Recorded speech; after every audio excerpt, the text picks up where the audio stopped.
Terapias a laser e também terapias manuais. E também o Super Vale, o varejo, o atacado, e aqui onde você compra barato, você quer economizar, vai no mercado Super Vale, que você vai fazer ali um descontão para você e você vai economizar. Afinal de contas, tá todo mundo correndo atrás de economia. E também Ademir Cruvunel Advogado. Se você estiver precisando de um advogado, está precisando de resolver alguma pendência, vai lá que o Ademir te ajuda. Também a Celeiro, a casa do cowboy. Você quer comprar calça jeans, canivete, aquele chapéu seu que já tá velho, você está precisando trocar ele, tá na hora de você ir lá e comprar um chapéu bacana para você. E também, parceiro nosso aqui, a Semeplan Genética e ATF. Sêmen e corte e leite das maiores centrais do mundo. E também o nosso amigo César, lá da Ruralis. Compra e venda de imóveis rurais urbano. Tá querendo comprar uma fazendinha, uma chácara, uma casa? Procura lá e você vai fazer um bom negócio lá na Ruralis. Também o Adeilson na União Farma, que é a farmácia do nosso amigo Adeilson, onde a sua saúde está sempre em primeiro lugar. Então dá uma passadinha lá, precisou de um remédio, eles entregam também. Você liga, rapidinho chega na tua casa, viu? E também o LIB, Laboratório de Análises Clínicas e Citológicas, do nosso amigo Linaur, que faz parte aqui da família Barbieri. Outro também teve com a gente aqui, o Paulo Coelho, rações, sal mineral, proteína e herbicida. Sem contar que ele também dá uma assistência em loco aí, se você precisar. Depois você olha ali na entrevista dele, que vai estar daqui uns dias no podcast, você vai aprender. Você que é fazendeiro, tá precisando, não é verdade, Arthur? Foi boa a entrevista dele, hein? Foi excelente, não foi? Ele ensinou bastante coisa sobre nutrição.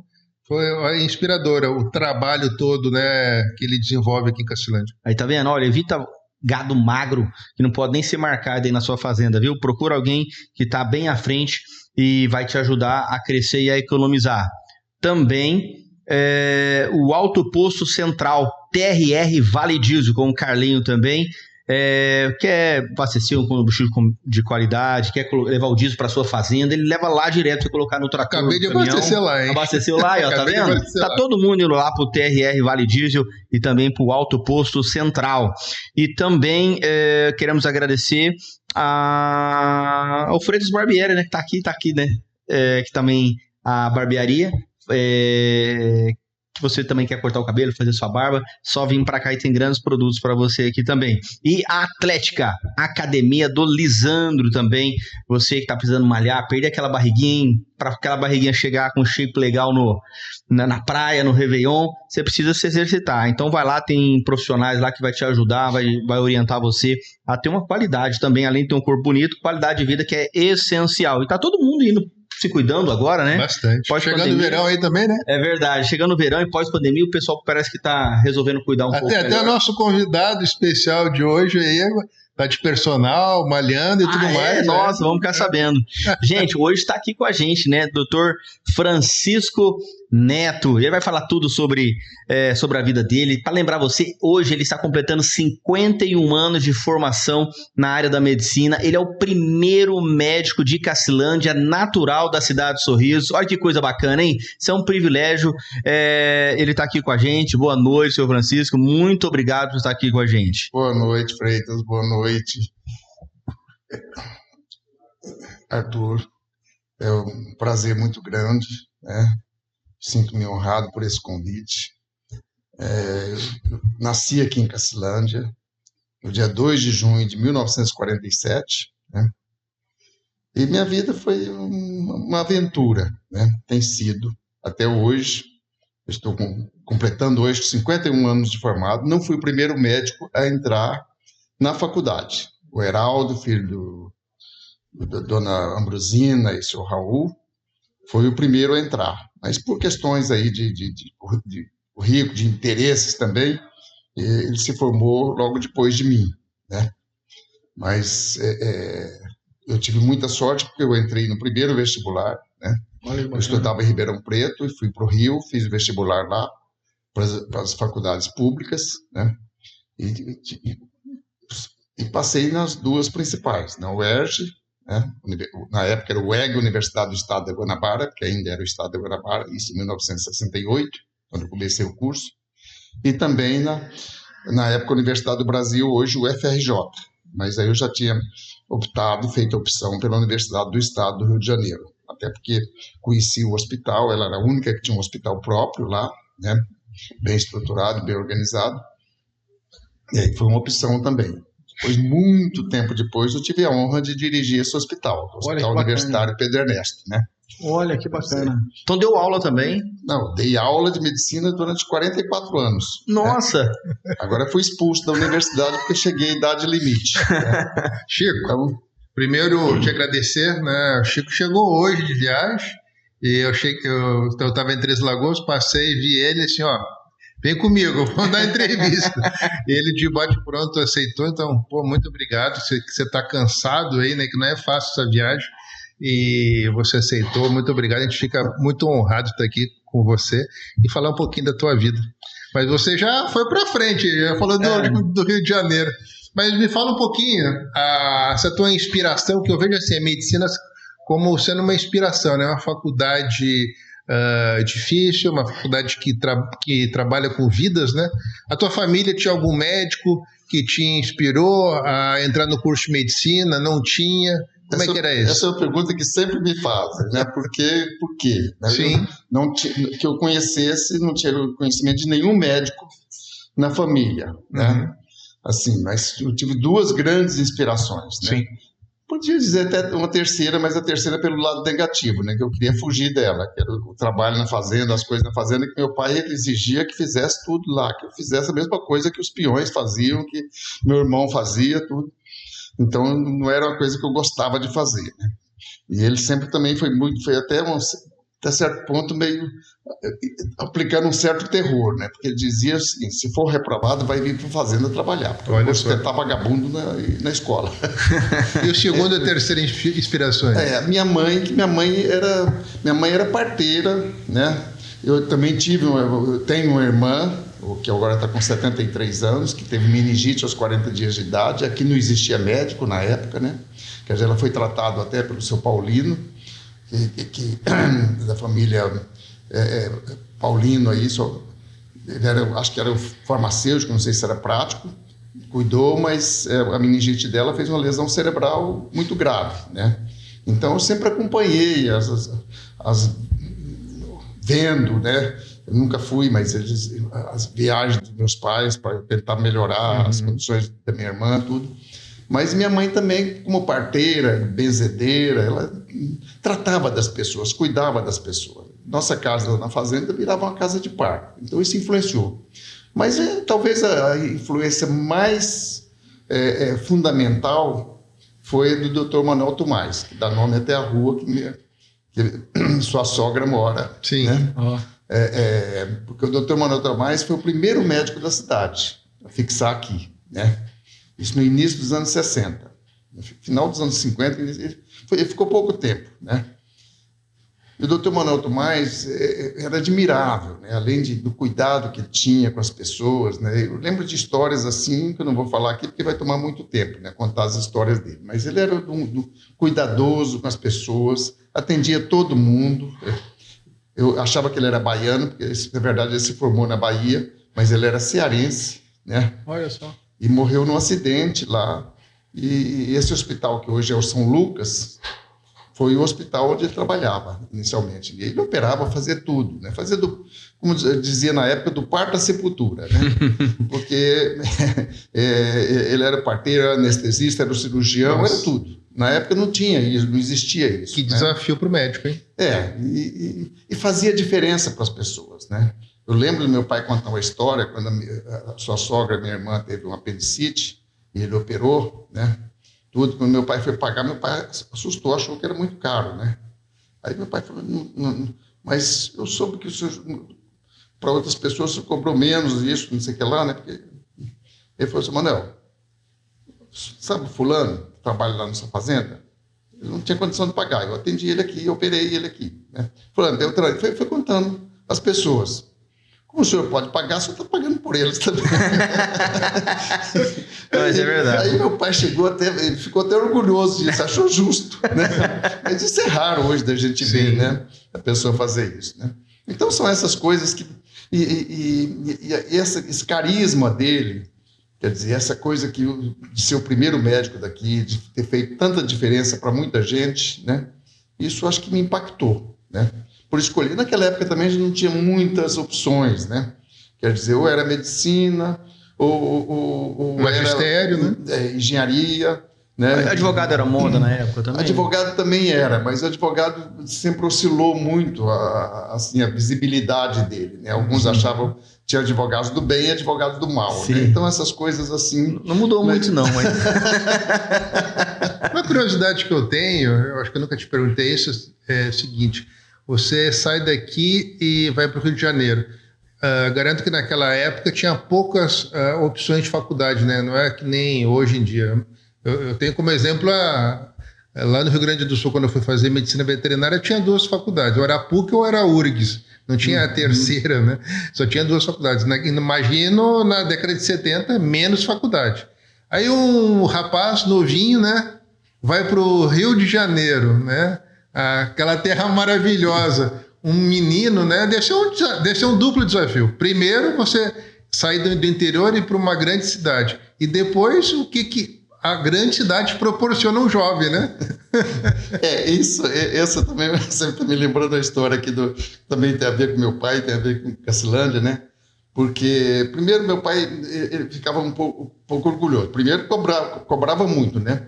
Mas... Quando eu me decidi pela medicina em Ribeirão Preto, eu fiz o 2º grau em Ribeirão Preto. Eu fiz o primário aqui em Cacilândia, concluí aqui no Grupo Escolar de Cacilândia. Qual grupo? O senhor lembra o nome? Grupo Escolar de Cacilândia, era o nome que estava. Grupo Escolar? Grupo Escolar de Cacilândia. Bem antes da Ambrosina. Bem antes da Ambrosina. A dona Ambrosina era diretora do grupo. Sim. Do Grupo Escolar de Cacilândia, né? A professora Ambrosina era diretora. E o grupo ficava ali, onde hoje é o colégio...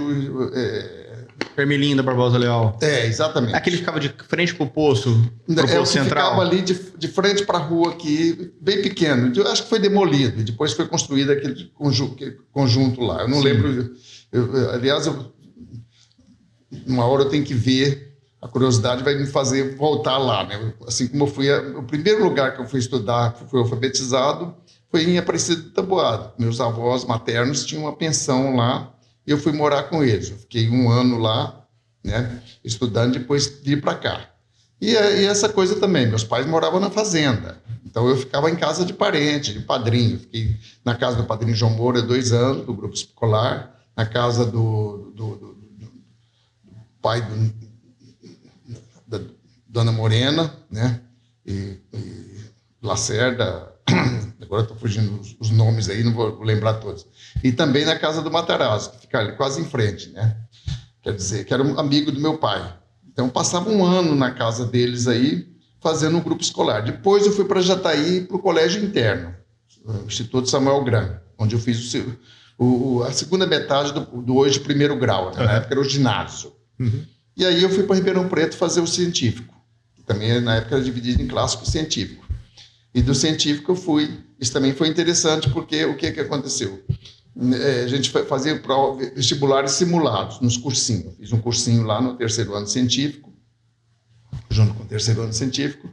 E aí no vestibular simulado, os professores insinuaram que a gente devia ir para o Rio, porque o resultado das minhas provas garantiria que eu entrasse na Unicamp, que estava começando, né, na época, e na Unesp, Botucatu, né? Talvez em Ribeirão Preto. que era a USP de Ribeirão Preto. Que me interessaria, se eu tivesse certeza que eu entraria USP na USP. São Paulo tinha naquela época. Tinha a USP São Paulo, mas eram as primeiras opções. Tá. Mas a minha nota do vestibular simulado não dava para entrar nem na USP, nem na hoje Unesp, nem no Unifesp, que é a Escola Paulista de Medicina, também na capital, né?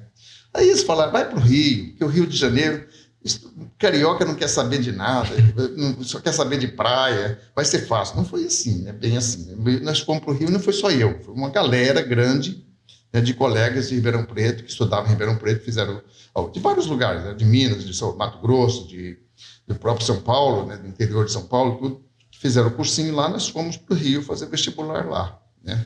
E aí eu tive a sorte de entrar, né? Quando eu passei no vestibular, aí que é a coisa engraçada, meu pai, ele não tinha me prometido nada, né? Ele só era insinuado pelo doutor Adaías, que era o médico na época que eu entrei na faculdade, e aqui, porque o doutor Adaías falou, olha, Maneca, o único que vai entrar, né, no vestibular daqui vai ser o seu filho. Falou para ele, não sei se falou para os outros pais também, né? Que era o Daírcio, né, que era o outro colega de estudou primário junto comigo, né? E o filho do Zé Amin, José Roberto Amin, que mora em Campo Grande, né? E aí, realmente, naquele ano, fui o único que passei, né? E aí, meu pai saiu falando com os amigos aí, tá vendo? Agora eu prometi um carro pro menino, agora eu vou ter que dar, né?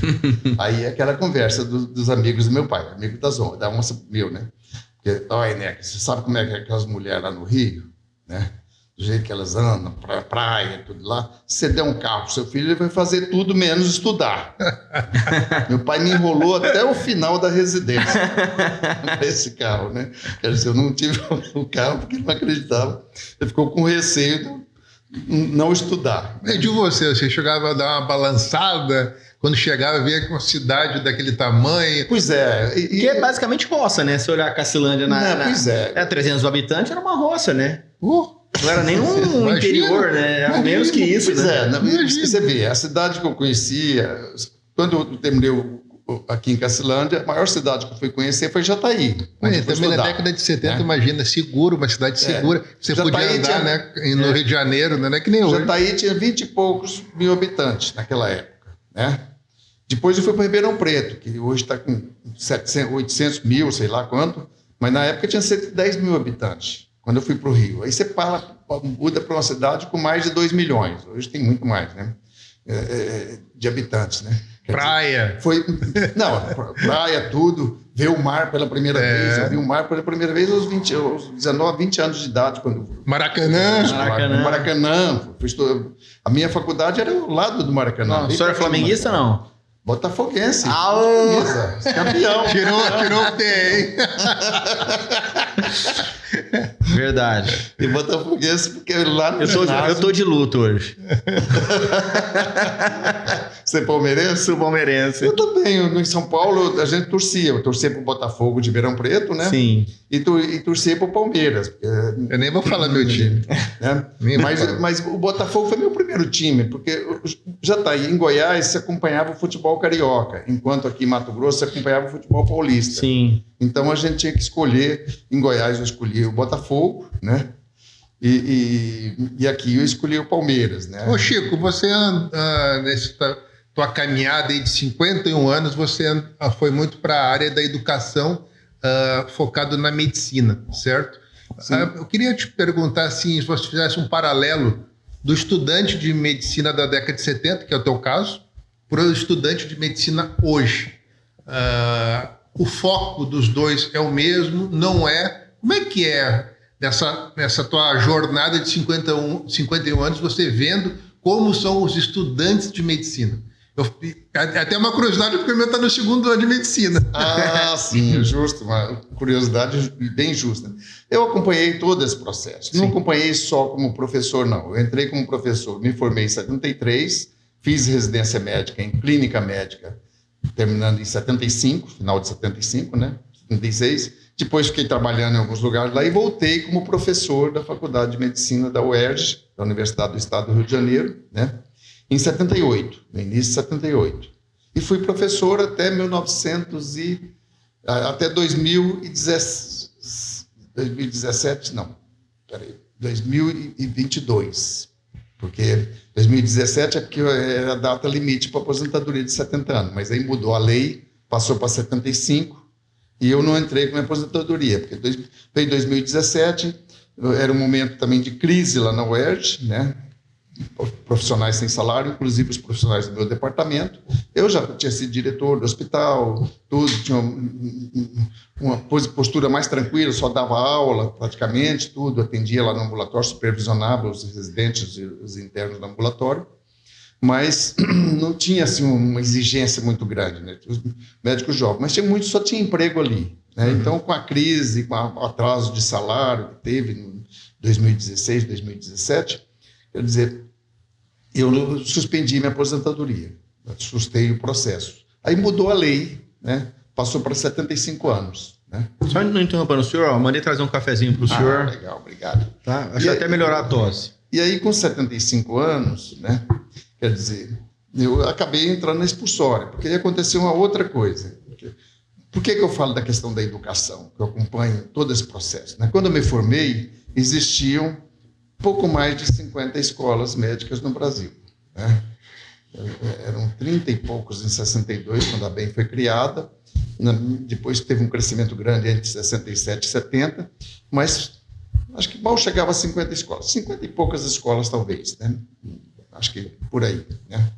De medicina. Hoje tem quase mais de 400, para você ter uma ideia, de cursos, né? E algumas aumentaram muito o número de alunos, né? Na época tinha escolas, a própria Ribeirão Preto tinha uma quantidade de alunos relativamente pequena, né? Sim. E a minha escola, que eu falei que tinha 126, na conversa informal aqui, sim, era o número de alunos que entraram na minha turma, né? Hoje está aqui em torno de 90, né? 94, se não me engano. Né? Com mais esse curso que eu ajudei a construir lá em Ribeirão Preto, lá em Cabo Frio, né? Que é onde eu estou morando atualmente. Né? Bom, tentando mostrar, eu fui muitos anos militante da BEM. Eu fui tesoureiro 2 vezes, fui coordenador da Regional Rio de Janeiro, a BEM, Associação Brasileira de Educação Médica. É uma entidade que foi criada em 1962. Vinculada ao Ministério?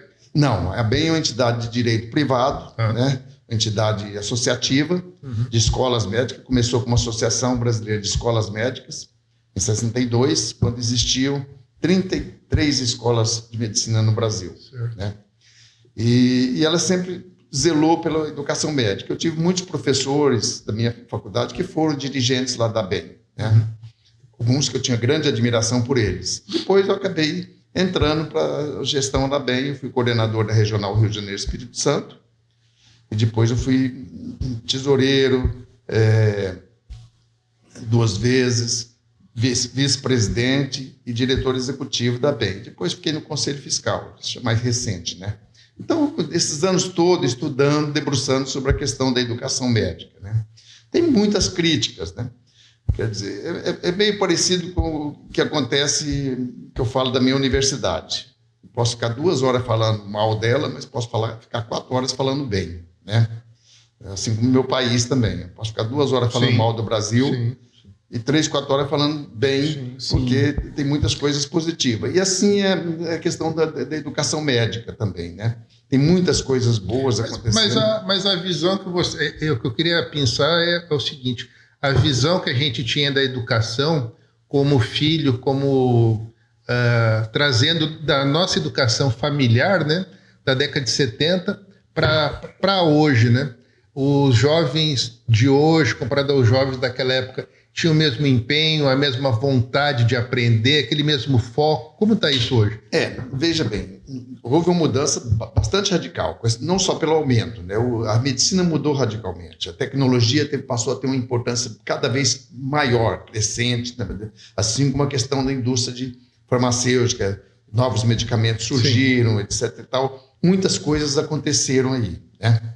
Quer dizer, para o bem e para o mal, né? Pode ser vista pelo lado bastante positivo, mas também pelo lado... O Brasil precisava de mais médicos. Nós demoramos muito a ampliar o número de cursos de medicina aqui no Brasil, né? Mas também quando foi a ampliação, eu debrucei sobre essa questão, né? Elas ocorreram não por um conhecimento da necessidade de médicos do país, porque sempre foi muito mal distribuído. Foi mais questão de business? Atualmente, sim, o business tem muito forte. Estava até comentando que tem grupos aí, a AFIA, por exemplo, que é da família, que é gerida pela irmã do Paulo Guedes, né? A AFIA, ela tem hoje mais de 40 cursos de medicina no Brasil. Nossa. Né? A Idomed, que é da Estácio, que é lá do Rio, que começou lá, tem cerca de 20 cursos de medicina. Então, começou a entrar muito recurso externo também. O próprio banco, né? O próprio Itaú entrou nesse processo também de financiamento, da alavancagem desses cursos, porque dá muito retorno em termos de financeiro, né? Porque cobram mensalidade de 13 mil, às vezes mais, mas a média aí está em torno de 12 mil, 13 mil, né? Sim. Tem algumas que ainda cobram um valor menor, né? Tem algumas das pontifícias, das PUCs, né? As confessionais, de um modo geral, e algumas evangélicas também cobram um valor menor, né? Mas hoje o Big Business entrou nisso com força, né? Sim. Porque dá um retorno grande. Tem muita demanda, né? Sim. Mas o que me preocupa essa demanda, doutor, é até que eu acho que é o que o Luiz está querendo falar, é porque assim, o senhor entrou pela paixão, pela necessidade, porque um médico te inspirou a antes de lidar com pacientes, lidar com gente. Que eu acho que é o importante, eu acho que não está acontecendo isso mais. Hoje está meio que assim, qual é a faculdade que está dando um retorno financeiro real hoje? Né? Então, aí os próprios pais, vendo essa necessidade, sabe que o filho vai ter esse retorno, estão incentivando, quase que obrigando os filhos a serem médicos. Né? E muitas vezes ele não tem perfil de médico, o perfil dele é outro, mas o cara tá enfiando ele ali a todo vapor. Eu tenho 3 filhos, um quer ser médico, inclusive passou entre 500, passou em 28º, bem colocado, só que não vai fazer por questões financeiras também, mas vamos tentar uma ou outra. E os outros 2 não querem. Então a William não quer e a Lala também não quer. Ela quer fazer gastronomia. É completamente diferente. Eu falei, você tem que fazer isso. Porque a vida ela é muito curta para você fazer o que você não gosta. Né? Você não... Exatamente. Tem algumas questões que são muito importantes de falar em relação a essa questão do perfil. É claro que houve uma mudança também. Quer dizer, uma das questões num país com tanta desigualdade, tanta dificuldade de se sustentar numa profissão, num emprego, né? A medicina ainda tem uma certa mística aí. Não existe médico desempregado, né? Isso já é uma coisa que atrai algumas coisas. Existe médico que ganha muito dinheiro, que tem uma visibilidade muito grande. Isso também atrai quem gosta disso, quem quer caminhar para isso, né? Mas você falou uma coisa muito interessante, que é a questão também de você... Uma coisa é você querer ser médico para cuidar de pessoas que estão sofrendo, você pode ajudá-los a recuperar a sua saúde, a ter uma vida melhor, tudo, né? Pode contribuir para isso. A outra coisa é quando você tem um foco no dinheiro. Foi a questão que esse hospital que eu assumi a direção lá, eu cheguei lá dizendo, nosso foco tem que ser no paciente. Porque se o foco for... e por extensão na família que está sofrendo junto, né? Porque se o foco for no meu cargo, no meu salário, na minha profissão, eu já deixei o paciente de lado, né? Porque há pouco tempo eu fiz uma palestra sobre um hospital doente, né? O que é um hospital doente? Um hospital que entra em greve e está com a doença aguda, né? Que os funcionários entram em greve e estão com a doença aguda porque os pacientes são abandonados. Sim. Né? São negligenciados. Isso, para mim, é inaceitável. Eu dirigi o Hospital Pedro Ernesto, que era um hospital de mais de 500 leitos, né? Quer dizer, eu enfrentei 2 greves lá. Né? E não foi fácil. E eu insistia nisso. Sim, pior que seja a nossa situação, com salário atrasado, com tudo isso atrasado, a do paciente é muito pior. Né? Se a gente reclama que os políticos não estão cumprindo com as obrigações de garantir o nosso orçamento, o nosso salário, etc. e tal, os pacientes já foram abandonados há muito tempo por eles. Né? Porque senão... E era a mesma coisa que eu dizia lá também, como diretor. Quando vinha um pedido lá do dono da padaria, ou do juiz, ou do deputado, do senador, do governador, enfim, o pessoal lá fala, ei, tá vendo, querem passar na frente do SUS. Falei, gente, isso é um esforço adicional que a gente tem que fazer, não é tomar o lugar do paciente do SUS, mas esforço adicional. E você registra aí que foi pedido de tal, porque depois a gente cobra a fatura dele. Assembleia Legislativa, no governador, né, na estrutura toda, mas vamos atender. Porque se o sistema funcionasse, não precisava de pistolão, né?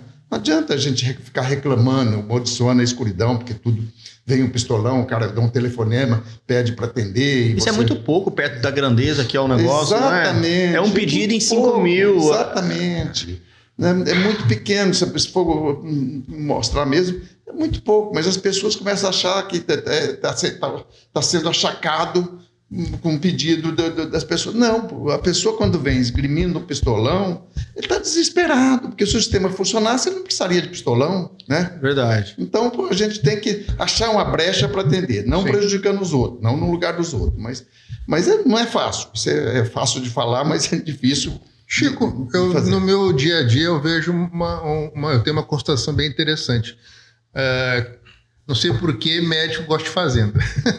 Então eu atendo várias fazendas que o proprietário médico, geralmente está com, sei lá, 35, 40 anos de formado.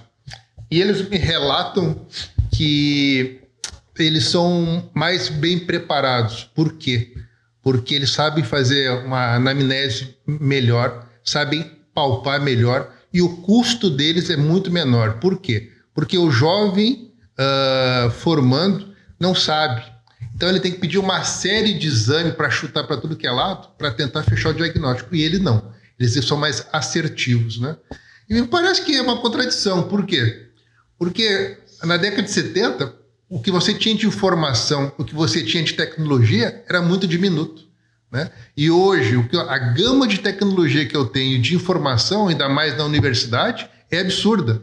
E como é que pode você ter médicos despreparados atualmente e médicos da década de 70, década de 80 tão bem preparados? Pois é, isso também toda evolução, toda inovação, ela tem efeitos positivos, sem dúvida, mas também tem seus efeitos adversos, né? A inteligência artificial está entrando cada vez mais, né? E aparentemente traz muito benefício, mas também tem muitos riscos aí. Por exemplo, hoje se fala muito nos protocolos, né? Para qualquer procedimento, para qualquer doença, tem um protocolo ali que é utilizado as maiores evidências científicas em trabalhos científicos que já têm alguns problemas. Muitos trabalhos científicos foram financiados por indústria farmacêutica e, às vezes, o resultado não é muito correto. Mas é claro que o estudo bem feito pode afastar, pode separar o joio do trigo, né? Mas quando você faz um protocolo, o protocolo é um caminho, né, para um diagnóstico, para um tratamento, etc. e tal, e, consequentemente, um tratamento, né? Só que o adoecer é muito mais complexo. Isso aí que eu falo também lá no hospital que eu estou dirigindo. Por isso que é importante o foco no paciente. Porque quando o foco é na doença, o que é doença? Doença é uma teoria.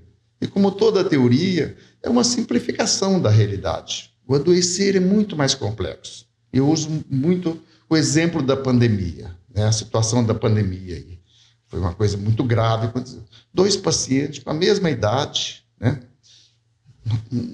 Vindo, às vezes, da mesma emergência, dão entrada num centro de terapia intensiva, né? O raio-x é muito parecido, quase igual, os exames laboratoriais também quase igual, né? Vai ser medicado pelo mesmo médico, que vai seguir um protocolo ali, e um recupera rapidamente, outro afunda e morre. O adoecer é muito complexo, a nossa ciência não alcança o adoecer. Por isso que você estava falando aí, o ouvir, o escutar, né? Às vezes, um gesto permite o paciente ter uma confiança, né, nos profissionais que estão cuidando dele, sentir que está sendo cuidado. E o feeling do médico, né? Ô, Leandrinho. O feeling do médico, né? O feeling do médico. A percepção dele. Deu um corte aí. Faz pra gente, tá? Eu gostei muito do que o senhor falou. Achei muito profundo na questão do adoecer, né? Eu achei muito... O adoecer, ele é íntimo, individual e intransferível. Cada um adoece à sua maneira. A doença é um rótulo que a gente coloca, né? É uma teoria que eu uso, estabelece... Não, o diagnóstico é esse.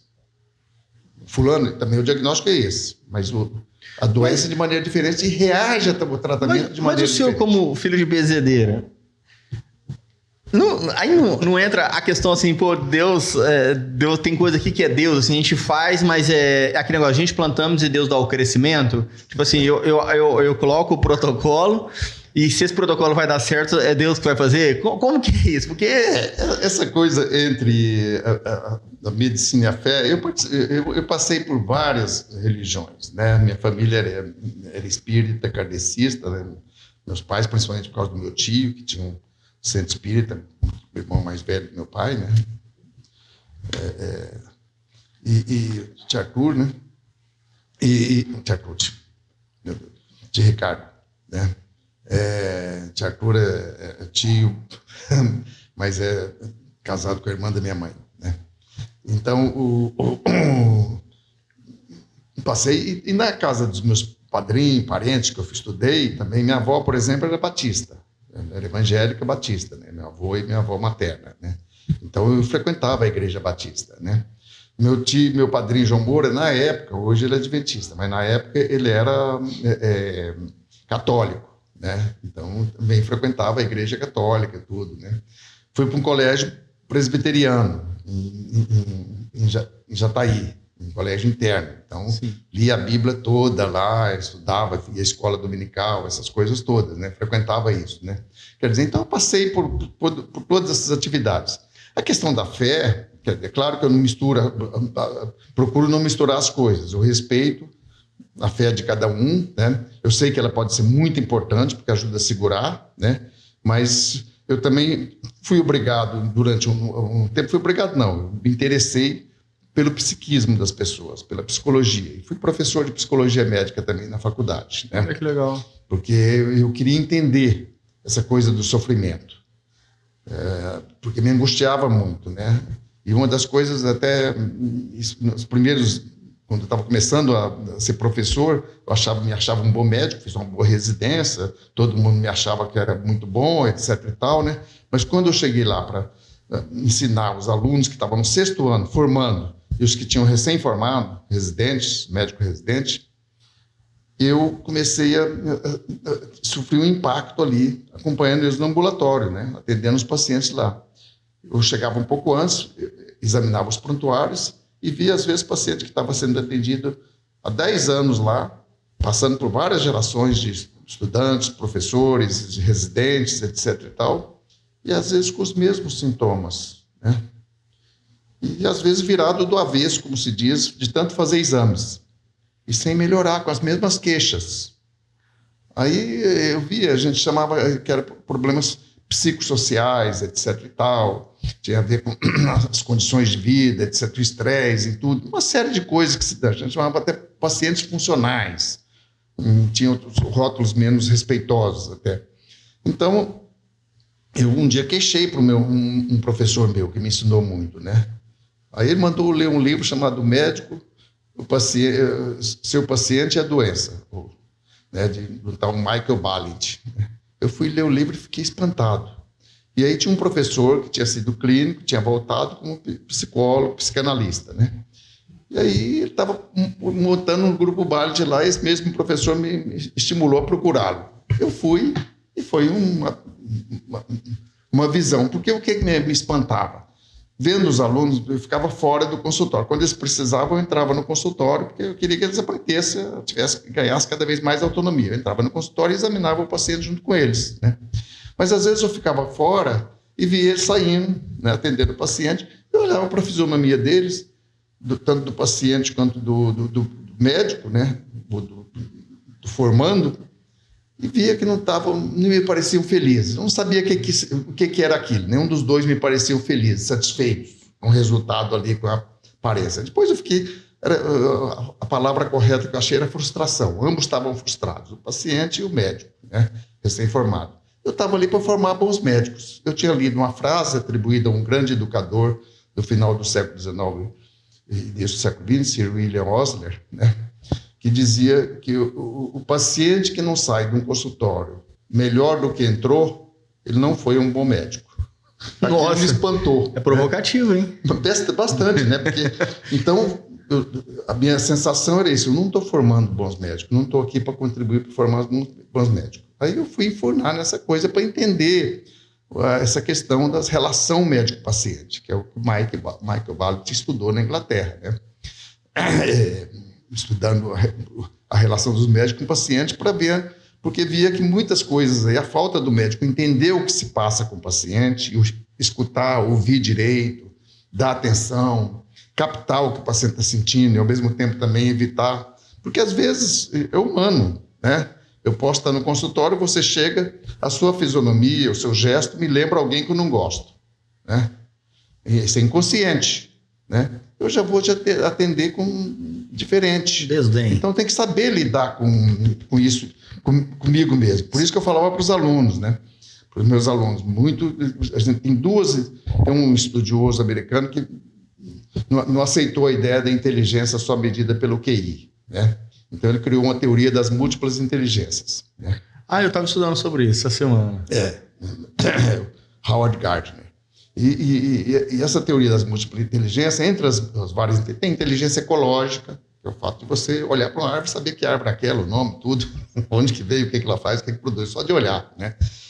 Música também, inteligência musical. O cara ouve o som, um acorde, já sabe de onde que vem aquilo, porque ele tem essa inteligência.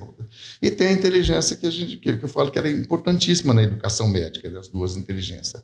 A interpessoal e a intrapessoal. A interpessoal é aquela que eu olho para você e vejo você com frequência, mas eu estou vendo que você não está legal, né? Não preciso chegar interferir na sua intimidade para querer saber o que está acontecendo. Mas eu tenho que... Se você é um colega médico, né, e está num plantão comigo, eu falo, pô, ele está precisando de ajuda, então eu vou ficar perto dele aí, porque ele vai tomar decisões que pode prejudicar alguém, né? Mas eu entendi. Com o paciente é a mesma coisa. Eu posso olhar para um paciente que eu já atendo outras vezes e vejo naquele dia ele não está legal, ele está diferente. Só de olhar, né? Só da forma como ele entrou ali, né? Então, isso. E a intrapessoal, eu saber que eu não estou legal. Me aborreci em casa, fui dar um plantão, estou com a cabeça estourando, chato, não vou tomar decisões que pode prejudicar um paciente ali chegando e precisando de ajuda. Aí eu tenho que ter humildade de pedir ajuda a um colega. Fulano, vê esse paciente comigo. Olha aqui esse exame aqui, vamos discutir sobre esse caso aqui. Pedir, né? Porque não custa nada isso. É sempre um trabalho de equipe. E às vezes não precisa nem ser um médico, pode ser um enfermeiro, pode ser um outro profissional, um psicólogo, um fisioterapeuta. Mas um médico hoje que tem 51 anos tem essa consciência. Mas falar para um médico que acabou de sair da faculdade, é difícil ele entender isso? Ou é de cara, eles percebem, ou eles são meio que catetizados a entender que, olha, juntos somos mais fortes, juntos somos mais inteligentes, ou não? Ele sai, bom, eu sou médico. Exatamente. Isso é um das grandes dificuldades. Era na minha época, hoje é muito mais grave, né? Porque saiu recentemente um artigo, que era até um editorial de uma revista inglesa, dizendo medicina é difícil, não existem atalhos, né? Porque o que está acontecendo é muito atalho. Quando eu falo do protocolo aí, o protocolo é um atalho. Ele é importante, porque ele é uma referência, assim como uma doença né? Mas ele é um atalho, é para a gente pensar. Eu não posso pegar o protocolo e o paciente chega lá com falta de ar, eu falo, não, isso aí, vamos usar esse protocolo para isso aí, vamos fazer isso, aquilo, etc. Né? Quer dizer, então, ele é uma referência para eu ouvir, ver o que está acontecendo com aquele paciente. Aí eu tenho que entrar mais direto e tentar entender aquilo ali. Para isso eu preciso me relacionar. Né? Se eu fico na arrogância, eu sou médico, eu sei, eu conheço as doenças, eu vou simplesmente ficar enquadrando o paciente nas doenças que eu conheço.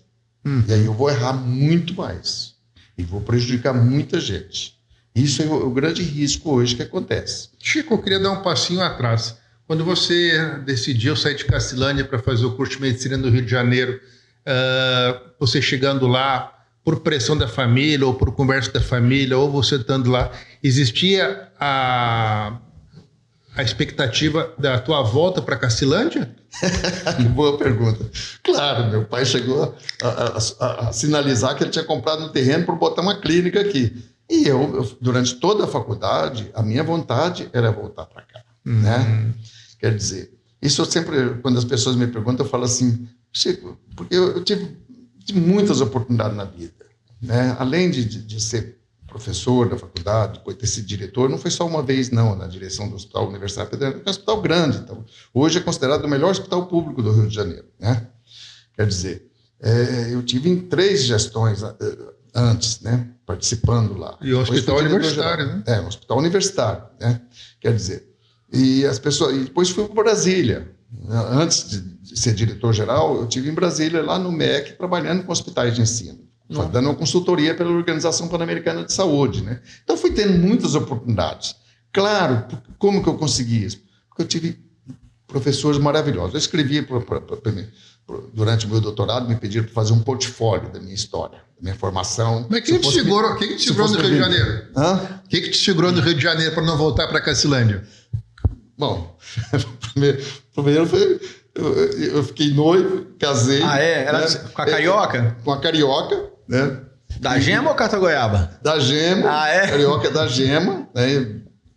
E isso é outra coisa, né? Porque, quer dizer, claro que tinha tudo para não dar certo. Né? Você ficou noivo durante o curso? Durante a faculdade. Não, estava na residência médica. Tá. Ela era um ano...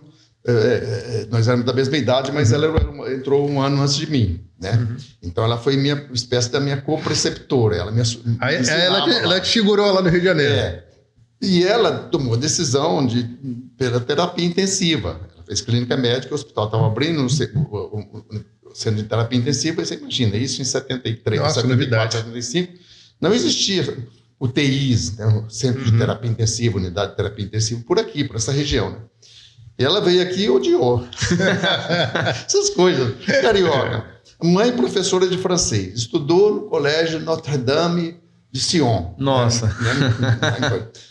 Cheio dessas coisas aí, né? A carioca segurou ele lá, hein? O pai, um alto funcionário do Banco do Brasil. Né? Ela toda...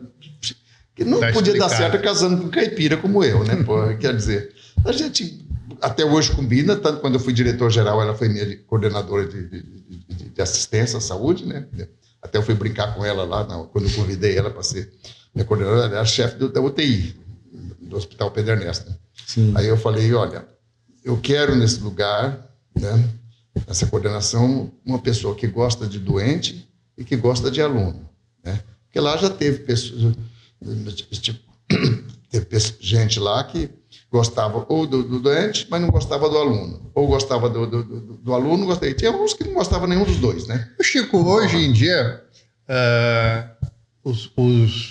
o pessoal que está se formando aí, tudo quer ser especialista, né? Até a doutora Magda veio aqui, né? Eles têm um especialista do dedo do minguinho esquerdo e do minguinho direito, né?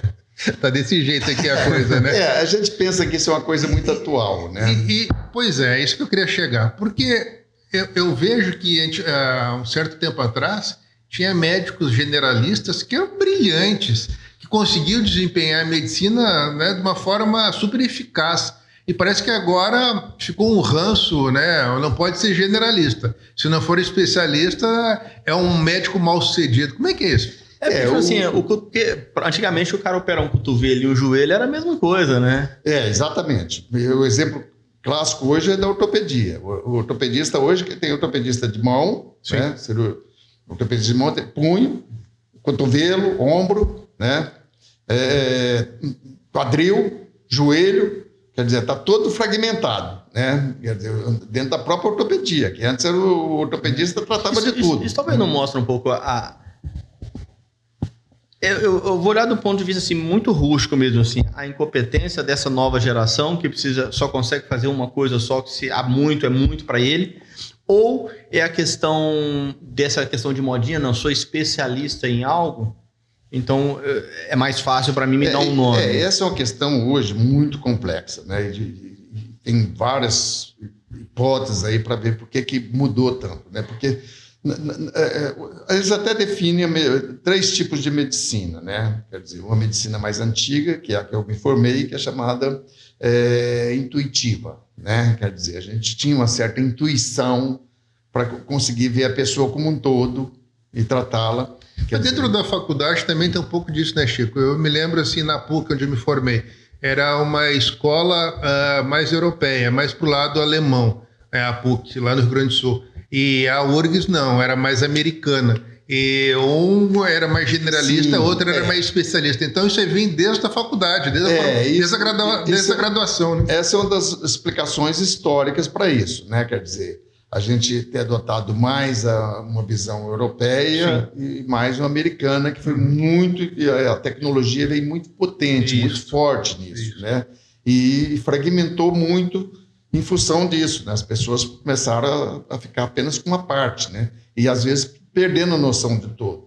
E durante a minha época, antes ainda do chamado internato obrigatório, essas coisas tudo, quer dizer, às vezes a pessoa começava a se especializar já dentro do curso. Hoje, pelo menos, em termos de legislação, de regulamentação, não pode, né? Quer dizer, tem que formar mais com a visão mais generalista, mas isso varia também, né? Depois a pessoa na residência, na pós-graduação, ele escolhe uma especialidade, né? E hoje até para reforçar mais isso, quer dizer, não se entra direto, por exemplo, a fazer cardiologia, você tem que fazer clínica médica primeiro, não se entra direto a fazer neurologia, você tem que fazer clínica médica antes de fazer neurologia.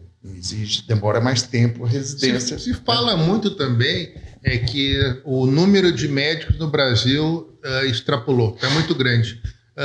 Na minha visão, está muito concentrado o número de médicos, principalmente no litoral do Brasil, né? Eu queria saber a tua opinião. E a segunda pergunta que eu queria te fazer é que você fez um trabalho muito grande sobre a avaliação de faculdade, né, de medicina no Brasil, né? Durante anos você fez aí. Você estava me comentando nos bastidores aí, do Acre ao Rio Grande do Sul, você foi ver as universidades. Isso, na verdade, isso aí foi nos hospitais universitários, hospitais de ensino. Isso. Hospitais que pediam a certificação como hospital de ensino, eu participei Como é que está a qualificação? Eu queria essas duas, primeiro sobre a concentração de médico e depois sobre a qualidade de ensino.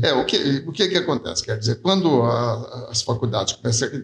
Na verdade, eu achava que tinha tido dois grandes surtos de explosão de cursos de medicina. Um entre 1967 e 1970, durante o regime militar, que houve um movimento muito forte, né, dos chamados excedentes, né? Até por uma falha mesmo, porque eles não definiam claramente o que era a classificação para entrar na faculdade. Quer dizer, bastava tirar nota diferente de 0, que era considerado excedente, né?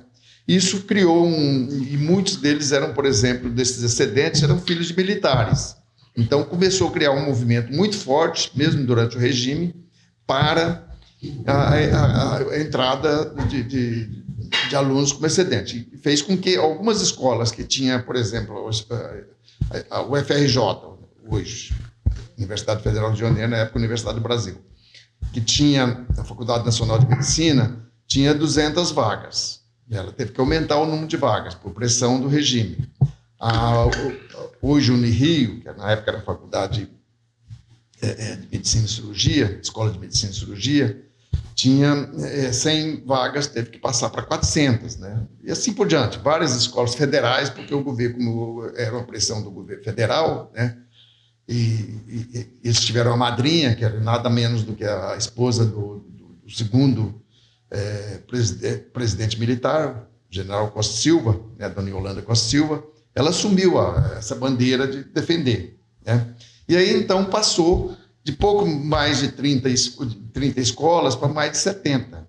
Né? Praticamente mais do que dobrou o número de escolas médicas entre 1967 e 1970. E proporcionalmente esses médicos, depois desse surto de formando de escolas e tudo, eles se concentraram nas capitais, no litoral, ou foram para o interior? Isso é o que tem acontecido, inclusive hoje, né? Que a concentração persiste. Embora já tenham vindo mais médicos para o interior, porque a pressão vai acontecendo, alguns programas de governo também vai atraindo, né? E a própria dificuldade de se manter nos grandes centros, né? Vai fazendo com que muitos médicos venham para o interior. Mas o grande nicho de mercado ainda é o interior do Brasil. Eu fui diretor de uma escola médica particular durante 8 anos, né? A Faculdade de Medicina da Universidade da Unigra Rio. E tem diferença? Existe uma diferença. Na época, quando foi criada assim, o que aconteceu? Não tinha professores para as faculdades do interior. Então, elas passaram a ser apelidadas até de faculdades de fim de semana. O Rio de Janeiro, por exemplo, mais do que dobrou o número de faculdades. Só entre 1967 e 1970 foram criadas 6 faculdades. O Rio de Janeiro tinha 3... 2 por ano. Né? Então, foram criadas essa quantidade de faculdades. Mas não tinha professor. Por exemplo, Vassouras. Era uma cidade muito pequena na época. Tinha em torno de 40 mil habitantes, não lembro, não sei bem. Mas era pequena. Tanto que o general Sombra, que era o dono... que criou hoje a Universidade de Vassouras, né? Sim. Hoje já faleceu, ele não queria a faculdade de medicina lá, mas o Jarbas Passarinho, que tinha sido ajudante de ordens dele, que era ministro da Educação, forçou, estimulou e até ajudou em termos de investimento, né? Quer dizer, então tinha esse aumento do número de faculdades, precisava de professores. Então, elas passaram a ser chamado fim de semana porque os professores eram estimulados a ter uma casa lá no fim de semana, ia dar aula e concentrava suas aulas na sexta, sábado lá, basicamente, né?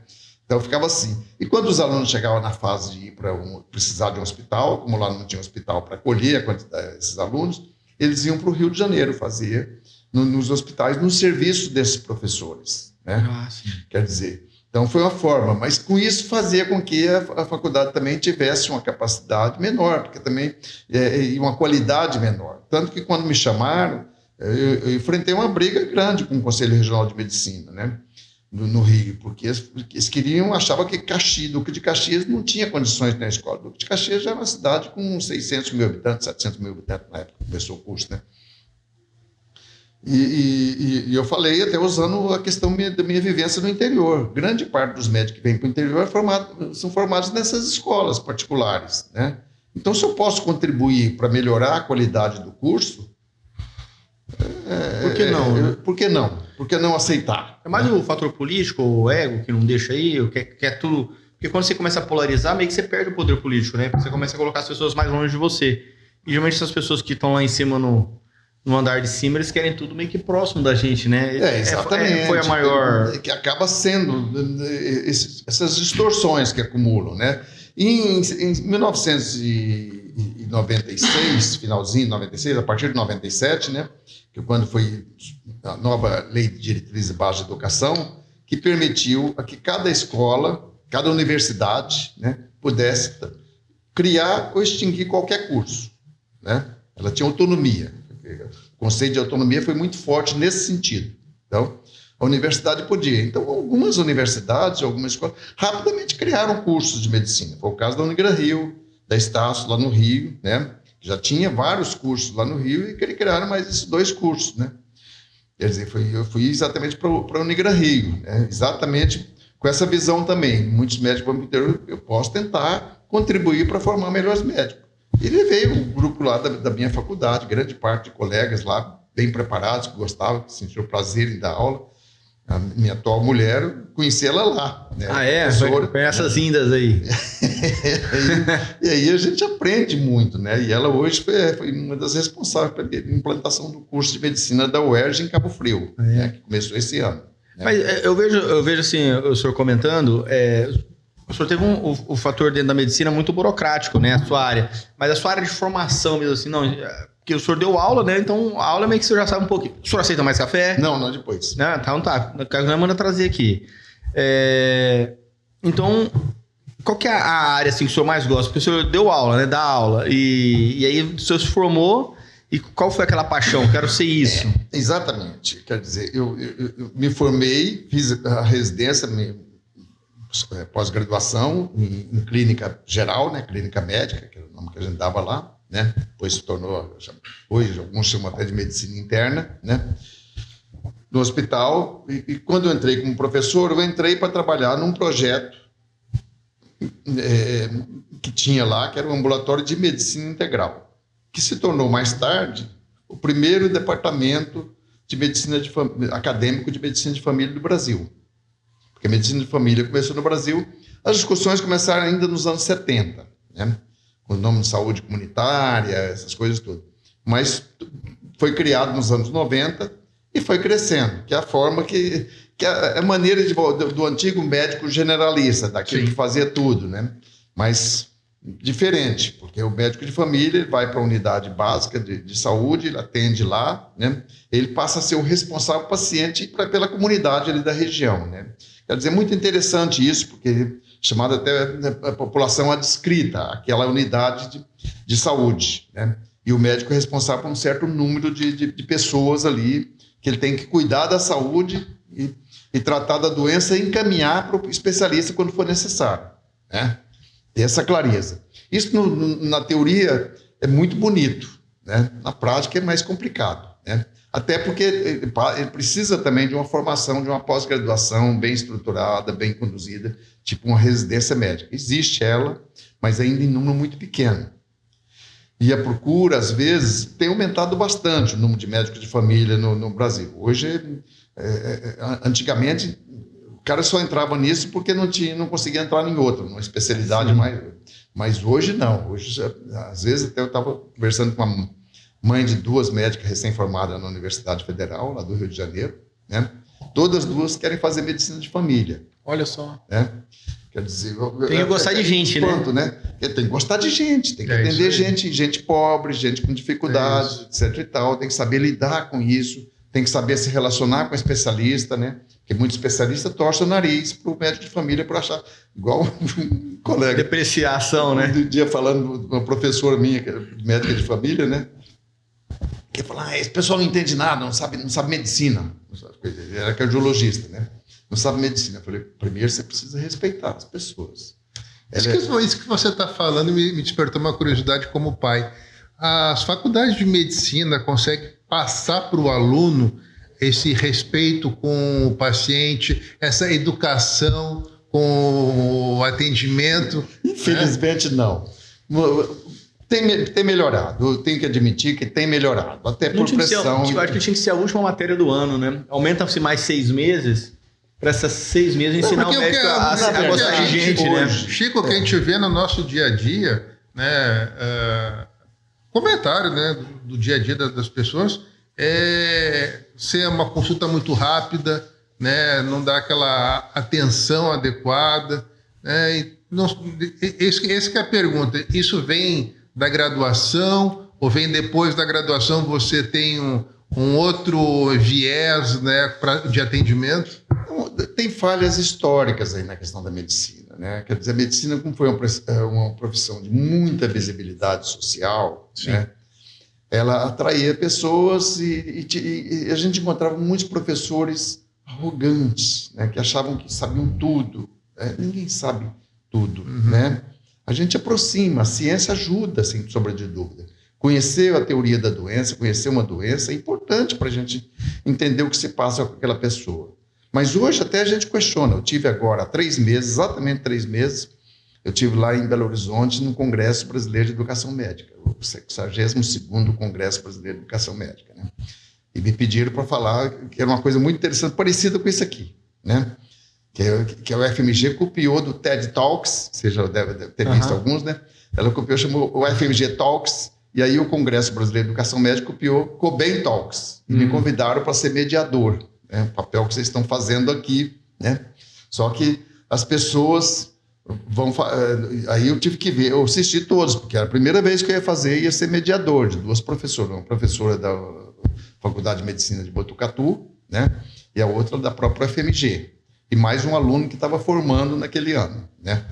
E com um tema bastante difícil, a autonomia progressiva do estudante de medicina ao longo do curso, né?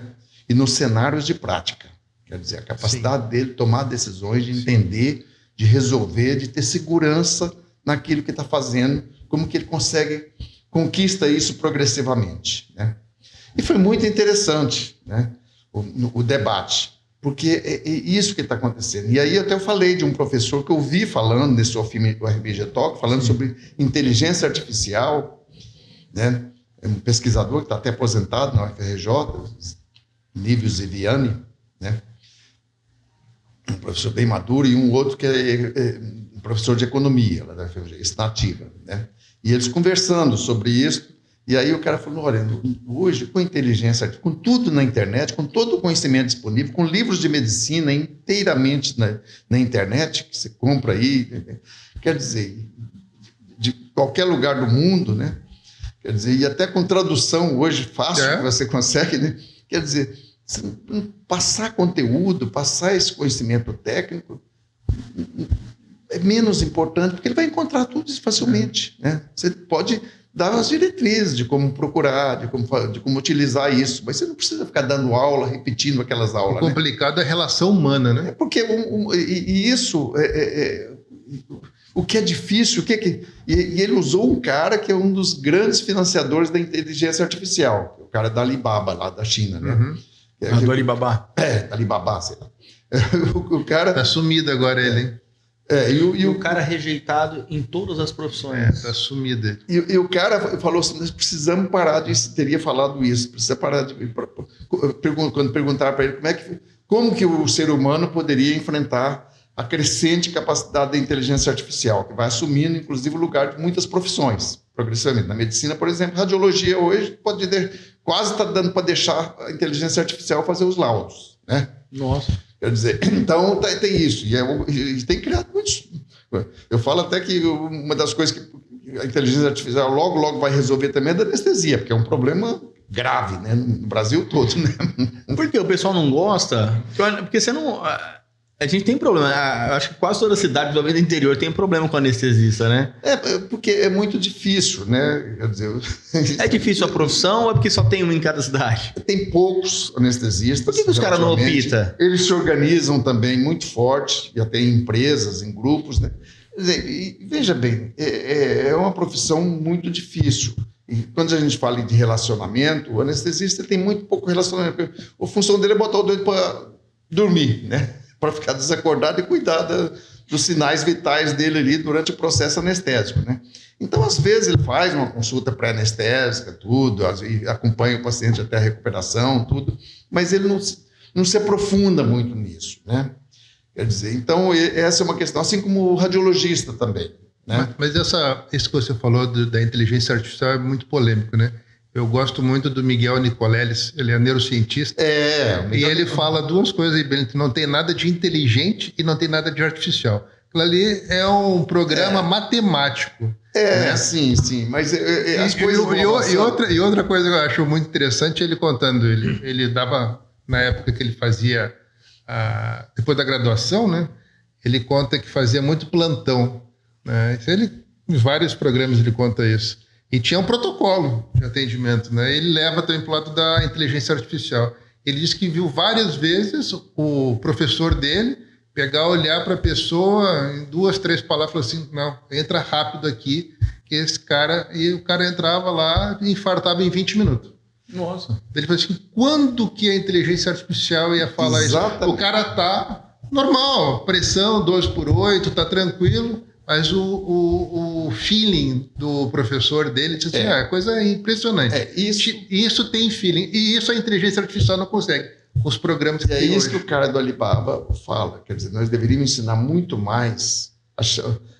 Hoje se divide as coisas em hard skills, né? Habilidades duras, habilidades de conhecimento, técnicas, vamos dizer assim, e habilidades suaves ou comportamentais, habilidades de relacionais, né, vamos dizer assim, né? São as habilidades que a gente pode desenvolver. As habilidades duras, que antigamente servia para os currículos, era muito consistente nisso. O cara tem doutorado, fala mais de uma língua, sabe fazer uma planilha, sabe fazer elaborar, desenhar um projeto rápido, né? Quer dizer, tem vários títulos, tem várias... E as habilidades comportamentais e aquelas relacionais, ou seja, a empatia, né? Eu saber me relacionar com a pessoa. Saber trabalhar em grupo, né? Trabalhar em equipe, né?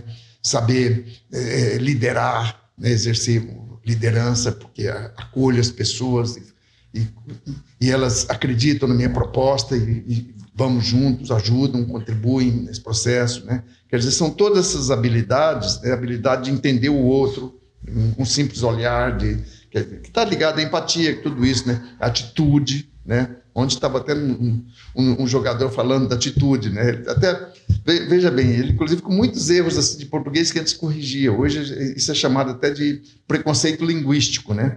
Você, quer dizer, porque falar nós foi, você entendeu? Eu disse, por que tem que reclamar nós fomos? Alguém ficar corrigindo isso, né? Tudo bem, se puder falar, não, mas... Dói na orelha, né? Dói na orelha. Dói na orelha. Dói na orelha. Dói na orelha. Dói na orelha. Então, esse tipo de coisas que a gente deveria estar ensinando, né? A ética, né? O respeito ao outro, como um legítimo outro, na convivência, saber conviver, saber... Todo esse processo aí que deveria permitir, né? Saiu agora um artigo recente também falando da importância da humildade na formação médica. Né? Isso é bacana. Quer dizer, porque os médicos, muitos são muito pouco humildes. E muitos são como defesa, porque sabe que tem limitações, mas não quer que vejam as limitações deles. Todos nós temos limitações, nós não sabemos tudo. Eu tenho uma filha médica, né? E ela formou na faculdade que eu dirigi. Ela não entrou lá, transferi ela de outra para lá, para ficar acompanhando. Ela me ligava meia-noite, pai, como é que eu vou ser médica, pai? Eu não sei nada. Eu falei, filha, você está passando direto em tudo. Você está estudando. Filha, na época que todo o conhecimento da humanidade cabia na metade de um livro desses tratados que você está estudando aí, tinha um cara lá na Grécia Antiga chamado Sócrates que dizia, e era considerado um sábio, ele dizia, tudo que eu sei é que nada sei. Tem humildade diante do conhecimento, ninguém vai saber tudo. Ah, pai, mas eu não sei fazer isso. Você vai chegar o momento, filho. Hoje você sabe o que ela faz? Transplante de medula óssea. Ela é hematologista. Quer dizer, tem todo um processo que ela vai trabalhar no Instituto Nacional do Câncer, trabalha em grupos lá de transplante, etc. e tal. Quer dizer, é uma conquista. Vai crescer, você vai conquistando. É isso que eu também, lá, eu falando que o cara do Alibaba falando que a gente tinha que ensinar mais essas coisas, mais atitude, mais Chico, empatia. Mais duas perguntas, porque a gente está já encaminhando para o final. Primeira, nada com medicina. Como é que é morar no Rio de Janeiro? Tem que comprar um colete, um fuzil. Como é que é morar no Rio de Janeiro? Fazer um seguro de vida para deixar a família garantida. Rio de Janeiro, quer dizer, tudo muda, né? A cidade muda. Quando eu estudava lá, eu morava ali bem próximo, em Vila Isabel, Maracanã, eu morava, na verdade, no Maracanã, a gente morava numa república de estudantes, né? E a gente ia, na sexta-feira, por exemplo, para o ensaio de escola de samba na Mangueira, no Morro da Mangueira, lá no Buraco Quente, que é o lugar lá onde tinha, realizava lá os ensaios da escola, né? E não acontecia nada. Eu adorava assistir o filme de meia-noite, né, as sessões de meia-noite. Eu ia caminhando da minha república até a Praça Sães Penha, a pé, às 11h30 da noite, sem nenhuma preocupação. A cidade era tranquila. Porque era o regime militar. Bom, claro que as coisas foram acontecendo. A violência existia, a gente sabia da existência, mas ficava longe, em Nova Iguaçu, em Caxias e tudo, né? Depois ela foi se aproximando, né? E foi chegando a todos os lugares, né? Por várias razões, não cabe aqui a gente discutir. Então, o Rio de Janeiro era muito tranquilo. Olha, isso é uma coisa muito... às vezes você fala, mas, como é que pode? Né? Se eu tivesse uma festa, só de falar, alguém me protege, tem alguém lá me protegendo para tudo dar certo dessa maneira, porque eu nunca fui assaltado no Rio de Janeiro. Nossa. Eu morei lá 54 anos, estou há 3 anos em Cabo Frio, né? Morei lá 54 anos, e quando médico também eu fui a vários lugares, né? Que de ambulância saía, entrava naquelas favelas pesadas lá, violenta, tudo. Homem de sorte, hein? Nunca me aconteceu nada, né? E saía para dar plantão, às vezes, saía do plantão, ou ia ver um paciente tarde da noite, também nunca me aconteceu nada, né? Quer dizer, mas tenho colegas que foram assaltados várias vezes, né? Então, nunca via violência assim do meu lado, mas eu sei que ela existe, está ali próxima, e sei que é arriscado, né? E foi uma das razões também, minha mulher principalmente, queria sair do Rio de Janeiro, né? Só que ela ainda tem mais uns anos como professora, eu estou aposentado. Aí eu fui dirigir esse hospital em Cabo Frio, Por quê? Por 3 razões. Primeiro, porque eu gosto de desafio. Já estava com minha aposentadoria correndo. Já ia sair a qualquer momento, né? Primeiro, porque eu gosto de desafio. Segundo, porque botaram o nome de um amigo meu, que foi um dos criadores do Sistema Único de Saúde, Ezio Cordeiro, né? Olha só. Que foi reitor da universidade, foi presidente do INAMPS na época da criação do SUS, né? E ele foi o responsável por passar o INAMPS para o Ministério da Saúde. O INAMPS era do Ministério da Previdência, né? Ele fez todo o movimento, ele criou até um embrião do SUS antes, que era chamado SUDES, Sistema Unificado Descentralizado de Saúde. Foi ele que me levou para fora. Eu fui secretário de planejamento do INAMPS no Rio de Janeiro, né? Nossa, que legal. Então foi uma experiência também muito rica. Tinha um orçamento de apenas $1 bilhão, né? Nossa. Tinha 18 hospitais, 77 postos de assistência médica e convênios de cogestão com o Ministério da Saúde, com a Secretaria Municipal de Saúde, com a Secretaria Estadual de Saúde, né? Então tinha esse momento. Foi uma experiência muito gratificante. Então tinha uma gratidão muito grande a ele, né? Ele frequentava a minha casa, né? A gente era muito amigo, né? E Chico, eu tenho uma última pergunta. Depois eu quero entrar num ping-pong que é perguntas rápidas e respostas rápidas. Mas antes disso, eu queria te fazer uma pergunta. O que é Deus para você? Essa é uma boa pergunta. Já te perguntaram isso, meu filho? Já te perguntaram alguma vez? Já não sei se me perguntaram assim, né? Quer dizer, é o que eu falei para vocês. Eu passei por várias religiões. Não né? teoriza, hein? Não vai teorizar. Quero ver do coração. Muitos amigos. Não, hoje eu me considero um agnóstico, alguma coisa assim, né? Agnóstico diz que é um ateu medroso, não é não? Pode ser, né?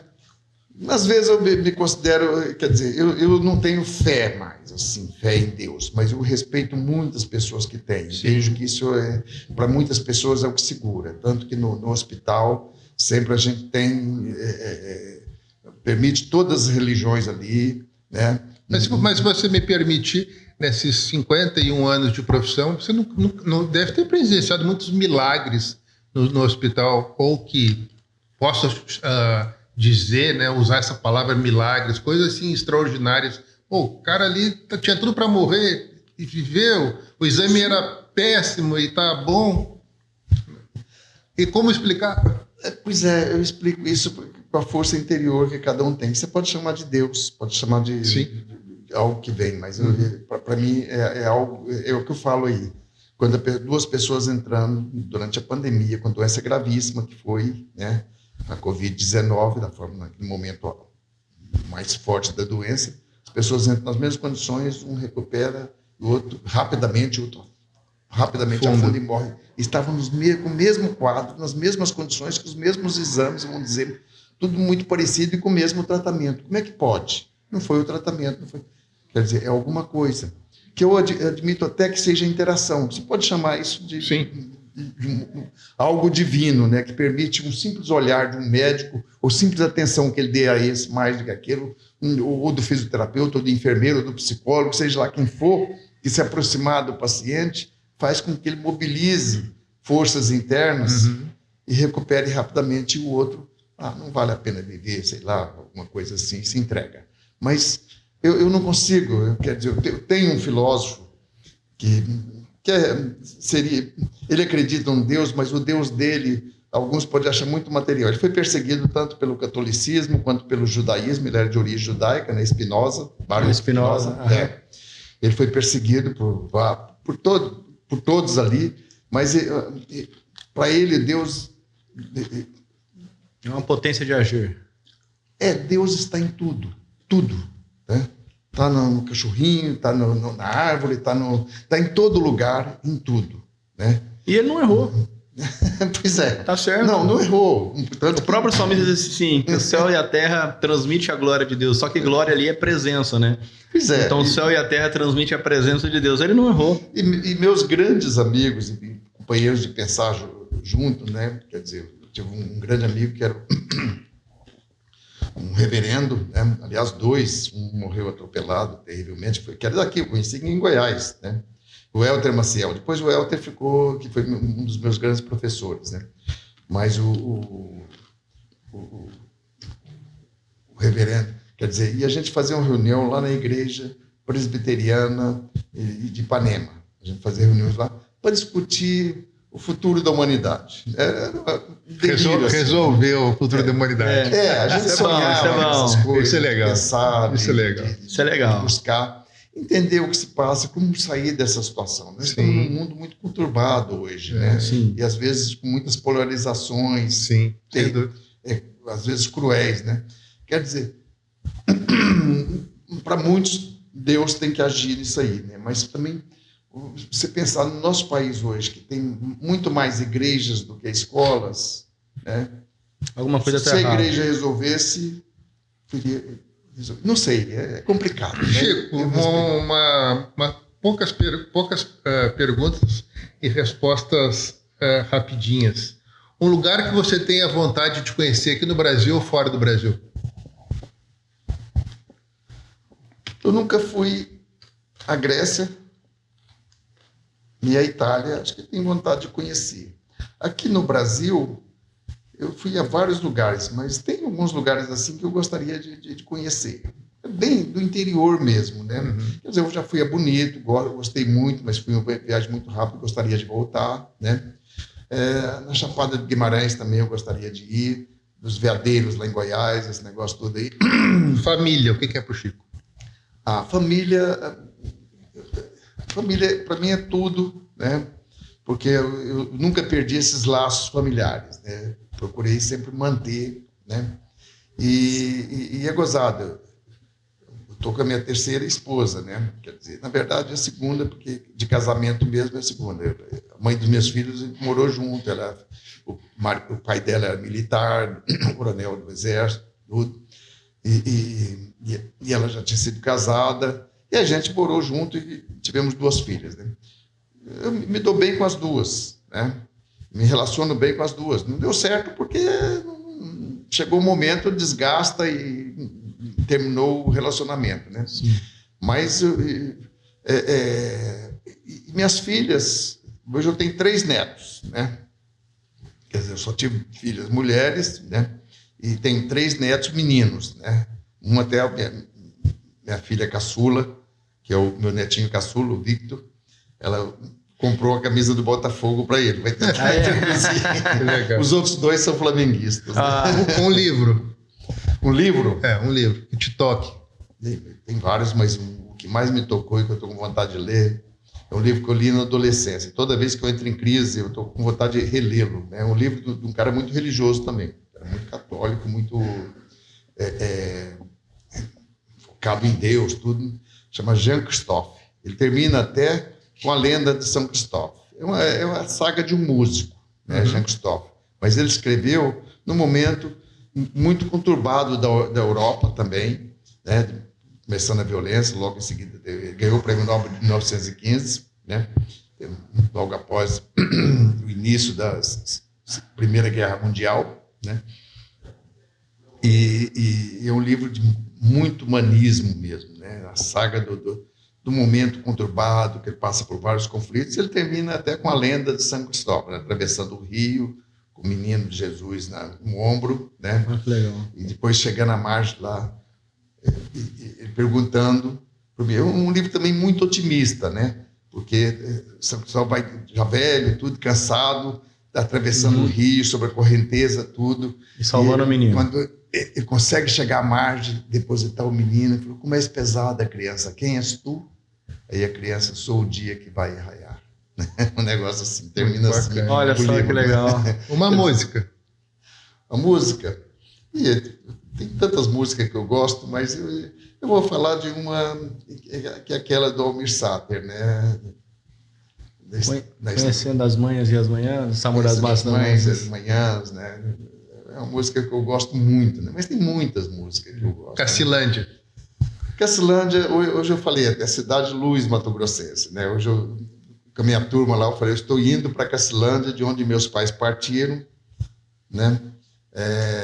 Para a minha formatura, que aconteceu há 51 anos atrás. Partiram daqui de Cacilândia para o Rio de Janeiro, né? Foram lá na minha formatura, meus pais, meu irmão, minha irmã Terezinha, Neuza, não sei por que não pôde ir, acho que o Nivaldo, na época eu não lembro bem. Então, é a cidade que tá aqui no coração e não vai sair nunca, porque ela tanto que eu mantenho aqui, comprei 2 terrenos, né? Sempre sonhei em voltar para cá. O diabo é que o destino vai encaminhando a gente, vai afastando a gente, né? Porque eu fui lá para Cabo Frio, que ficou mais longe ainda, era 1.200 quilômetros do Rio de Janeiro até aqui, passou para 1.400, né? De Cabo Frio até aqui. Minha última pergunta, Francisco por Francisco. Bom, eu já disse isso, né? O Francisco disse em outras ocasiões também, né? Eu sou um peregrino da vida, né? Eu saí de Cacilândia, saí da fazenda, né? E já falei aqui no início, fugindo daquela luta árdua, meu pai tinha 2 hobbies que eu odiava. Um era, chegava da escola, das férias, tinha que capinar a lavoura de café, que era um hobby dele, que ele adorava cuidar de café. Não tomava café nem nada, e nem vendia café, né? Produzia para o gasto ali, distribuía às vezes ali. E o engenho de cana, que a gente tinha que acordar 2 horas da manhã para ir tocar os animais, as éguas, para girar lá, porque ele não queria que amanhecesse o dia com sol para sacrificar os animais, né? Podia sacrificar os filhos, né? Mas era o jeito do meu pai mostrar que o trabalho era importante, né? Depois, muito mais tarde, eu fui aprender. Era o recurso pedagógico que ele tinha. Tanto que quando eu escrevi esse portfólio que eu falo, que eu listei e descrevi os meus 6 principais professores, né? Terminando um agora já na terceira idade, que era meu professor no doutorado, né? Eu comecei com meu pai, dizendo que era o que tinha menos escolaridade, mas foi o mais severo também de todos, né? Mas porque eu também, o que ele me ensinou muito, né? Quer dizer, além dessa questão de que eu tinha que trabalhar e não tinha que fugir do trabalho, né? Quer dizer, isso tanto que eu continuo trabalhando até hoje, né? Estou com 77 anos e continuo firme dirigindo um hospital lá. Estava sem tirar férias mesmo, né? Praticamente nesses últimos 3 anos eu tirei uma semana aqui, uma semana por ano, né? Então agora eu vou pelo menos 2 semanas de férias, 3 semanas, né? Porque então eu aprendi muito nessa trajetória. Então o Francisco é um caipira que para muitos deu certo, né? Mas quando me perguntam, mas como é que você chegou onde você chegou, assim, com tanta peregrinação, com tanta e com tanta gente acreditando em você até hoje, né? Quer dizer, eu falo porque eu digo uma palavra de um amigo meu que faleceu também, que é um escritor famoso aí, conhecido, Rubem Alves, né? Nossa, sou fã dele. Porque ele dizia. Nossa, assim, era amigo dele? Numa entrevista, fiquei na casa dele lá em Pocinhos de Rio Verde, né? Nossa. Um tempo, levado por esse outro amigo que era mais amigo antigo dele, desde a época de estudante, né?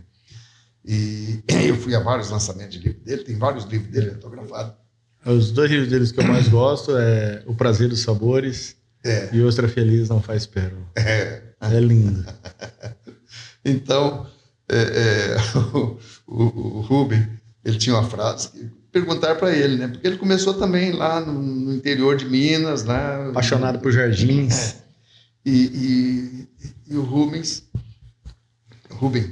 e perguntaram para ele como é que ele tinha chegado. Ele chegou a professor, chefe lá da USP, né? O coordenador no Unicamp. No Unicamp. Coordenador de doutorado, de programa de pós-graduação na Unicamp, tudo lá. E escritor conhecido, famoso, tinha uma coluna fixa na Folha de São Paulo, tudo. Aí perguntaram para ele, ele falou assim, porque tudo que eu planejei deu errado. No meu caso também, tudo que eu planejei deu errado. Porque eu queria voltar para cá, não voltei, fui ficando, estava me aposentando, então eu falei, agora eu volto, só espera a Mônica aí terminar, ou a gente ter uma ou outra oportunidade no interior, a gente vai voltar para o interior, né? Mas aí surge essa questão, esse desafio de Cabo Frio, estou lá. Freitas. Mas, doutor Francisco, o que é a vida? Boa pergunta. Essa pergunta é fantástica, porque eu tenho 3 livros que eu adoro ler, né? Que fala o que é vida. Um escrito por um cientista, né? Da física quântica, né? Schrödinger, Erwin Schrödinger, né? Ele escreveu um físico, né? Uma coletânea de palestras dele, tentando falar com o que é vida. Isso nos anos 40, final dos anos 40, início dos anos 50, que ele publicou e que esse livro ganhou, porque esse livro até precedeu a descoberta do DNA, a descoberta da genética, de tudo isso e todo esse processo, mas ele já mostrava, já apontava que a bioquímica, né, ia mostrar que nós éramos construídos disso. Quando tinham outras teorias tentando explicar a hereditariedade, essas coisas tudo, ele já apontava isso, né? E depois tem mais 2 outros livros também com esse título, que é Vida, né? A vida é algo muito complexo, né? Eu não sou fã de um dos teóricos da vida também, como foi um dos descobridores do código genético, né? Que acredita que só existe aqui na Terra, né? Ele acha que esse universo tão imenso aí não existiria outra vida, porque ela é tão impossível de acontecer de novo, né? Mas a vida é uma coisa que a gente só sabe vivendo, né? Só entende um pouquinho vivendo e mantendo essa curiosidade, essa vontade de entender, né? Porque ela é um processo, né, que você pode colocar aí todas as várias teorias da origem da vida, né? Quer dizer, religiosa, desde a criação dos seres já históricos, mas também vindo da teoria da evolução, tudo isso, mas a vida é um dom que para alguns um dom gratuito de Deus, deu, né? Para outros é um dom desse universo tão imenso, né, que permitiu que ela emergisse em algum momento e que a gente estivesse aqui e que podemos desaparecer como os dinossauros desapareceram, né? Mas ela vai continuar, porque as bactérias estão aí, algumas bactérias são tão antigas, talvez da época dos dinossauros, né? E elas vão refazer um processo talvez diferente, né? Mas aí é uma coisa complicada. Mas eu estudo, quero sempre tentar entender a vida. Por isso que eu estou fazendo um curso agora na Exalc, que é uma escola bem antiga, um curso online. Top de agronomia. Pois é, top de agronomia, mas estou fazendo um curso de neurociência, né? Na aprendizagem, na educação. E aprendizagem na educação, né? É um curso de neurociência porque eu sou muito curioso essa questão de a gente entender como é que o nosso cérebro funciona, como é que a gente desenvolve na criatividade, como é que desenvolve a capacidade de se relacionar, de tudo isso, de ensinar, de aprender, né? Isso é muito gozado, né? Mas não dá... Não, deixa para a próxima. Mas olha, quero te agradecer mesmo.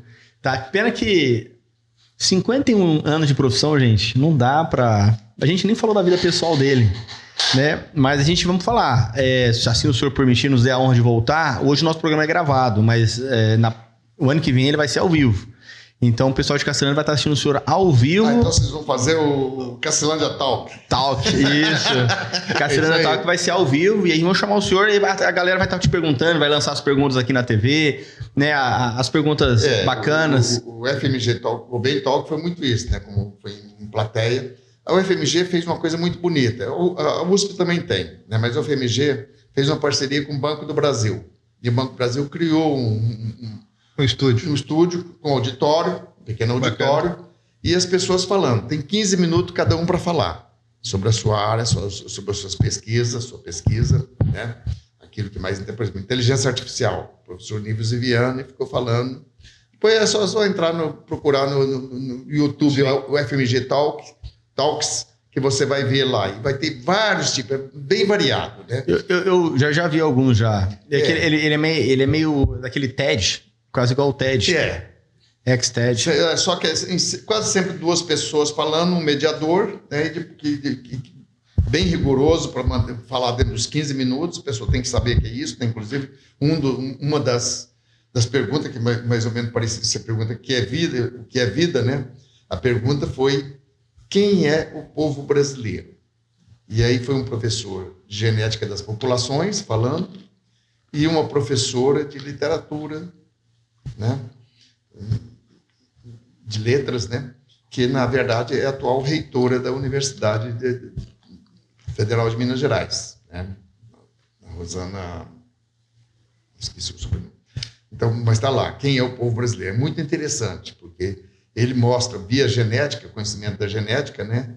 Quer dizer, mostra que o povo brasileiro é essa imensa diversidade, e que não dá para dizer que eu sou um europeu, origem europeia pura, né? Porque nós todos somos misturados, e geneticamente não dá para dizer quem é melhor que quem, né? Então, isso quer dizer, vale a pena ver. Eu fiquei impressionado com... Chico, muito obrigado por essa tua atenção, por ter aceito o convite da gente. Conheço o Chico aí há mais de 30 anos, sempre essa pessoa simpática, carismática, bom falante, uma pessoa muito culta. E só tenho que te agradecer. Meu problema é que eu falo demais. Oh, vocês editem aí à vontade. Não. Vai sair assim, ó. Falar e... Não, isso é bacana. Isso é bacana. Aí volta, o senhor vir para o nosso programa ao vivo. Isso aí. Aí vamos estar falando da sua infância em Cacilândia, por que o senhor tem propriedade em Cacilândia, por que o senhor gosta de Cacilândia. Vamos estar falando um pouquinho sobre isso. Tá? Mas muito obrigado mesmo pelo carinho, pela disponibilidade. Isso, de estar aqui isso com a também gente. É legal, porque eu estou com a fazendinha, estava arrendada, foi toda destruída, né? Mas aí agora eu estou lá com um primo lá, né? Que você deve conhecer, o Anivaldo, né, filho do Irmão Anivaldo Mandioca. Ah, sim. Mandioca, né? Ele está lá, ele não tinha pasto, tinha um gadinho lá. Falei, vai com o seu gado para lá e vai cuidando lá para mim. Estou recuperando. Queria até vender, né? Mas aí minha filha mais velha, essa que é médica, né? Virou, pai, não vende não, esse mundo tá muito esquisito, pode ter uma guerra mundial aí, a gente vai tudo para lá. Se despede aí, Fred. Gente, muito obrigado pelo carinho. Você acaba de participar, nos ajudar a fazer crescer esse programa, o Story Podcast, onde a sua história pode ser contada aqui. E nos ajude compartilhando, se inscrevendo e ativando o sininho. Um grande abraço. Tchau, tchau.